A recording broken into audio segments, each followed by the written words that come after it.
have a meeting next week, so just remember that. We will meet again the following week, and we're going to have a business meeting that week for everybody to come and kind of talk about the future of our club. So hopefully you guys will all be there. So I'm going to start with the thought of the day, as I have been doing for the last 2 months. And this is specific for our speaker because I can't do this without choking up. She is one of the most positive people I know, and you were talking about that. And so as I was looking up the thought of the day, it is, your happiness is not just good for you, it helps the people who are closest to you. Being positive can help others around you feel better about themselves. Your family, friends, and colleagues will be happier the more time they spend with you.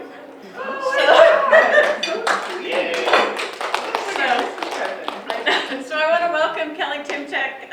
Kelly is going to talk to us. She's with the Lower Road Watershed Council, but I see she's going to talk to us about the Curry Watersheds partnership. So I'll let you do the rest of your introduction. Thank you. Thank you, Mary. All right, guys, thanks for taking a little bit of time out of your day for your regular meeting and also to come and hear about what I have to say. Is this level of talking okay for you guys? Okay. So I am Kelly Timchak, and I work for the Lower Road Watershed Council, and I kind of flipped my speech on Mary today, unfortunately. I was going to come and talk about the estuary project that we have in the Rogue River, which has been really cool, but I think I'm going to hold a spot for you to come back and talk next year on that one specifically. So I have a lot of things to say about that. That's what really excites me. But we have a lot more sort of pertinent and real world time issues right now with the partnership, and I wanted to tell you guys a little bit about our program. So kind of where we're at, how we're working, how we've pivoted during this time, and maybe some help that we could ask you guys for moving forward. So again, yeah, I'm going to talk about the Curry Watersheds Partnership today. And so this is a little about who we are. We are the Curry Soil and Water Conservation District, the Lower Rogue Watershed Council, the South Coast Watershed Council, and then we're the Curry Watersheds nonprofit. So we're actually 4 organizations that work together as one. This is like eternally confusing, so don't feel bad if you ever forget who works for who or how this works out. We all work for the district. They're our employer of record. But the thing I want you to remember is that we are a non-regulatory organization, and we're a special district like a port or a school. That's kind of how we operate, even though we have a nonprofit arm as well. And then we basically work together with landowners and any community members or community organizations to help to steward our lands and our waters in this area.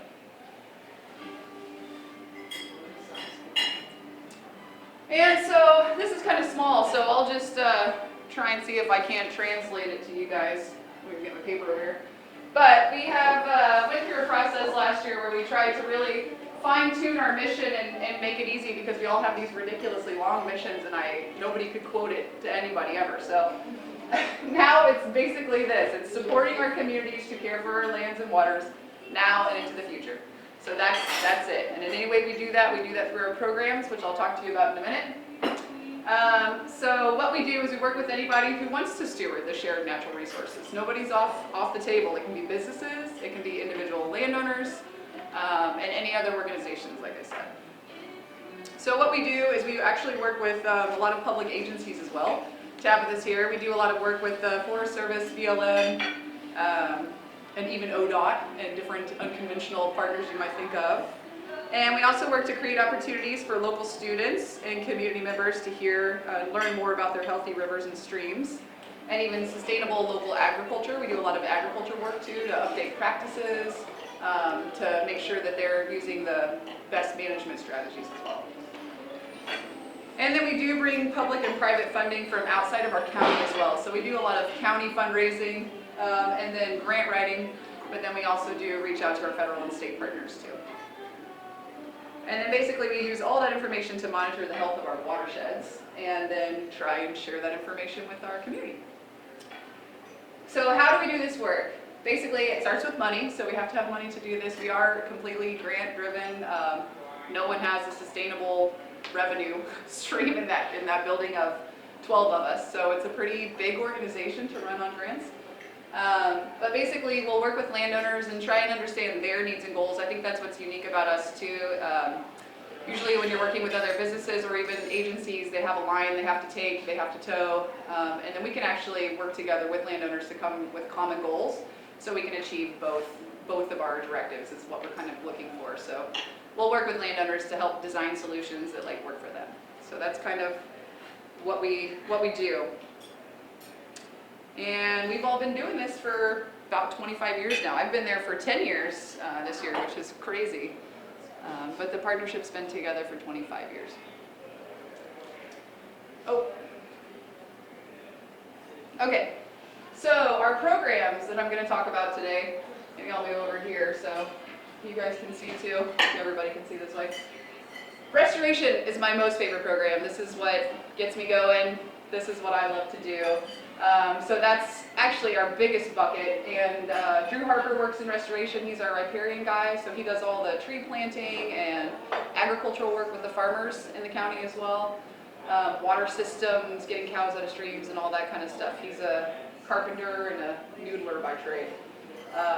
Myself, Miranda Gray, she's the South Coast coordinator, and then Erin Minster helps with a lot of the technical work. And then Swanson Ecological Services works on our restoration as well. And so this is all of our in-stream stuff, our riparian work, the agricultural work, anything uplands work, and meadow enhancement, thinning, all these kind of things that we do. Monitoring, anybody want to guess which watershed this is? Bam!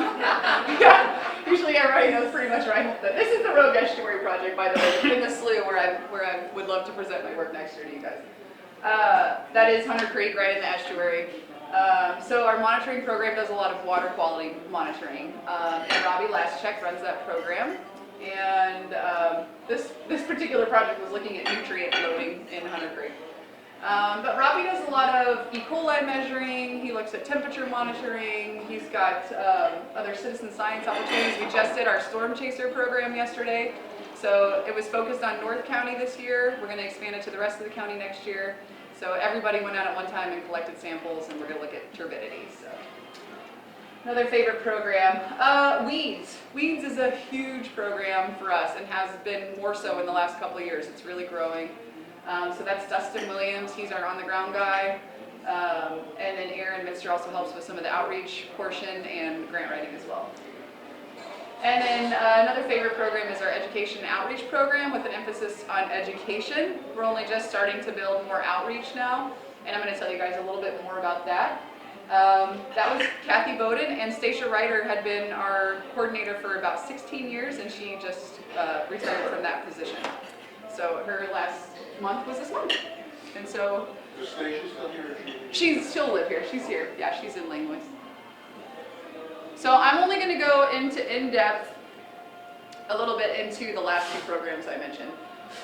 Because like I said, these are kind of our bigger programs right now, and what I had mentioned in the beginning was that these are the places where we are working really hard and collectively with a lot of partners, or we may need a little help also in moving forward in the programs. So that's great, the phone's ringing. So weeds. I want to let you guys know we've had a recent infusion of tons of money into weeds. We have written successfully 2 really big grants. One was to an e-board and one was to ODF. Both for about $350,000. Yeah, so huge money, about $700,000 this year that have been going straight into Curry County, mostly focused on gorse. As you know, we have a huge gorse problem. I put this picture in because I thought it was really cool. This is just a really good before and after of kind of what we do. Our program's really focused on outliers, so we don't tend to hit those giant patches or something like you might see in Bandon. Where it's just a field of it, or Elk River. We do hit some of those, but what we're really focused on is keeping all these small populations from growing at that point. So we just really hit all the outliers. All that money is really focused to that right now. So this is one where there's 2 gorse there, and then after the successful killing of those gorse populations. And part of that's, reporting, like a landowner will say, hey, I found this on my property, can you come out and look at it? And a lot of times we can cover all that work under those grants. That's what they're for. So it doesn't cost the landowners anything to do when we have specific programs like this to get involved. So if you guys know anybody who does have these outliers or of anything, let me know. Yeah. So I've worked with Erin a few times with whatever pompous grass is called. Jubata. Jubata grass, and she's been great to work with. But can not just private landowners, but what if you see it on state park lands? Yeah. Okay. Yeah. Yeah, we have partnerships with ODOT, with the county, with state parks. A lot of times we do already hold master agreements with them. So if we don't deal with it, they will. But the district is the noxious weed board for Curry County. So we serve as that board, and the district board is that board. So we sort of have a responsibility right now to the county to sort of hold that as well. But yeah, just let us know, and then we can get in contact with the partners. The emphasis is on non-indigenous. Yeah, Right. non-native species. Yeah, they have, and we have a list of like 7 that we sort of hit right now. You know, like Jabata, there's knotweed, ivy, and this is a great picture because this is a really good difference between this is Cape ivy and this is English ivy. And we don't have hardly any of this, so we've only seen a few populations of Cape ivy thus far, and we're really trying to make sure we're hitting that. Don't be confused, because ivy, when it is little, when it's small, it is pointier, and then it grows out to be smoother edges like this. Cape ivy distinctly has 5 lobes when it's big, so you'll see that. This is actually at the on the Mary D. Hume Trail, the little port trail once you get down just before the bridge. So we found that last year, and they've already treated it, so hopefully that will be gone as well. Yeah, this is great. There's Aaron. In a field of Jabata. And then we've been hitting Jabata really hard this year as well. You might have noticed even on the highway on the way down, this year they were like cut and the plumes were stuck in. That was all Dustin doing that with ODOT. And ODOT has a spray truck too, but we try to get in before them so that they're not just swathing everything. We like to be like really pinpoint about what we're hitting so it doesn't kill everything, because there's a lot of, you know, bad with the good, and I'm not saying they're the only ones doing it or that sort of thing, but when you're just killing all the vegetation, then you know, you want your natives to come in and fill in where that non-native's gone, so you really need to keep that one there. So we're working with ODOT right now to do lots of the roadways. We're working in the North County specifically right now between like Humbug and Cape Blanco. So we're kind of hitting that section right now.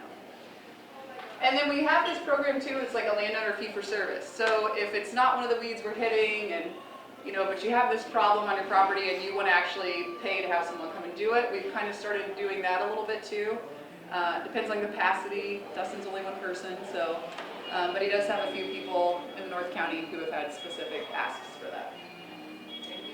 And then Aaron is continuing to work with the Gorse Action Group, GAG, so they have infused a lot of money into this county as well.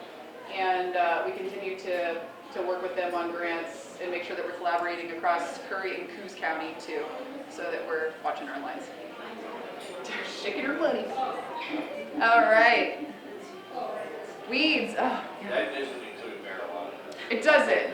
But they're having lots of issues with water rights in the valley with that, so we don't deal with it too much here, which is nice. But no, it's not on the list.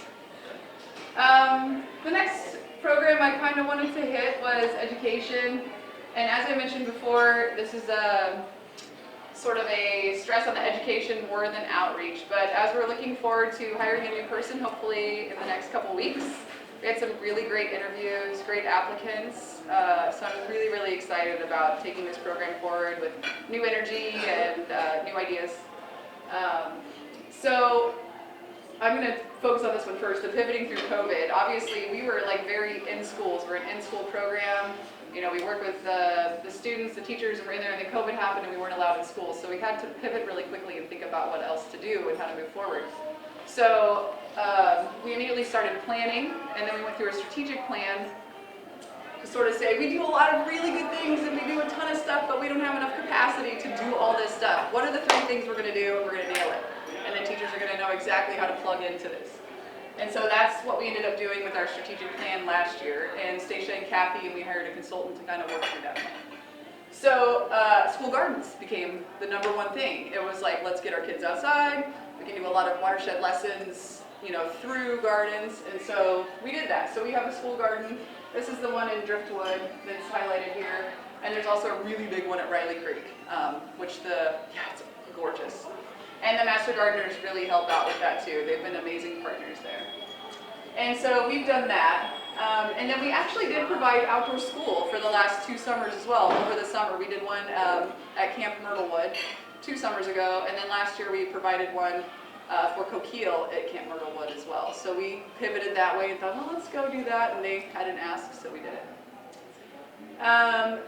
And so they did all sorts of cool things. Yeah, measuring trees, they caught fish, they were like shocking fish. They had Cassie come and talk about Native American history. It was a really expansive outdoor school.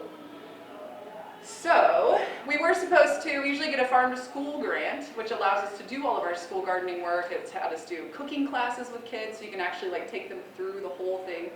Last year we also pivoted in that way. We couldn't do cooking classes, so we ended up creating all these kits and did online lessons with recipes, and then gave the kits to the kids to take home, which ended up being like a total win, because then they were like at home cooking with their families instead of being at school. So it was like this really cool integration, in which we might just continue to do that because it worked out well. But the hard part was the farm to school grant is all held up right now, so we don't have that right now. It was supposed to come out in August, and we did not get that application out yet. So we're still waiting to hear when we can apply. It's been a really successful grant for us in the past, and so we're imagining it will be again in the future. But we have a new person coming in January, and a couple of grants right now that we're sort of surviving on until this one comes along. So I wanted to ask you guys, we have a generous donor in Port Orford that said she would match up to $5,000 of any money that the Rotary would donate to the education program, as well to help move the garden projects forward. And so I wanted to ask you guys today if you would be willing to make a donation up to the $5,000 that would help us to continue this program and get the new person on and get them going, so we can have another successful year of getting kids outside. And we're trying to expand it too, and like get math out there, you know, so they can, Johnny, and have them measure, you know, how much of this surface area is food production. Like there's so many other utilizations where we can have other teachers coming out. The reading literacy groups can be in the garden and read. And so anyway, I super appreciate you guys listening to me yammer on about all this stuff. Like I said, these are ways you guys can help. This is the one I just asked you about, making actually a financial gift. This is the hard ask, but if you can't do this, the other things I would ask you guys to do is to tell landowners that you know, or if anybody needs assistance. It's a voluntary program. We come and see if we can help people out. Volunteer at our cleanups. We're hopefully getting back to a big Rogue River cleanup this year. I'm super excited, and I would love if you guys want to come out and participate with that, or the storm chasers, other citizen science opportunities.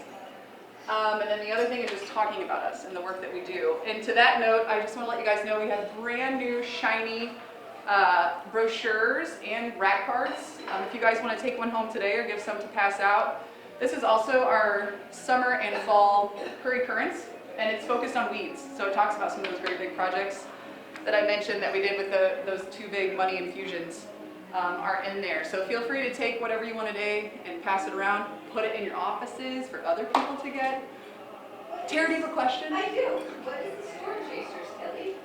Storm Chasers is a water quality monitoring project that we do. So we do it, traditionally we've done it across the entire county, and what we do is the first flush. So whenever you get your first winter flush, which is usually in the late fall, we test turbidity. So we're seeing how much dirt is in the water and sediments in the water. So you can kind of pinpoint where there might be problems in certain water units, because that affects fish, it affects our drinking water, everything else. And then we do like a big winter storm. So like, you know, we just had about 6 inches of rain or something over the last weekend. So we went out then too to see like once everything is flushed, now how are they handling like a regular winter storm? And then we look at that against flow and amongst watersheds. So it helps us to find problems, but it's a good outreach tool to talk about water quality. Yeah. Did you have a question? Yeah. Part of one of our, somebody obviously planted it before as a landscape feature. Huge amount of, I assume it's English ivy. Oh yeah. But it's very easy for me to control. Yeah. If I wanted somebody to come in and deal with it, what would happen? What would be used? Generally, what we do is, obviously that's up to you as a landowner. We've worked with both projects where some people are okay with some herbicide, with like an aquatically labeled herbicide. Some people don't want to use it. So it depends on your plan of attack, but generally we'll come in, I have it on my property too. Most of us do. But we'll come in and peel it back and try and get rid of as much as we can. And then our preferred way is that you would wait until the shoots come up a little bit, they put on their leaves, and then we actually go through with like a applicator and just spread it on. It's almost like a roller, like a carpet or like a wall paint roller kind of a thing. And you're just kind of on those plant leaves. And so usually it only takes one application, sucks it in there, and then we replant with something else, a native vegetation, like a ground cover or something like that. But if the landowner doesn't want to use it, that just takes more landowner work. So we need to pull it all, but then you would be continually doing that, moving forward until all the root base, seed base is gone. Okay. Yeah. That's it. And that's what I have today. Yeah. Thank you guys.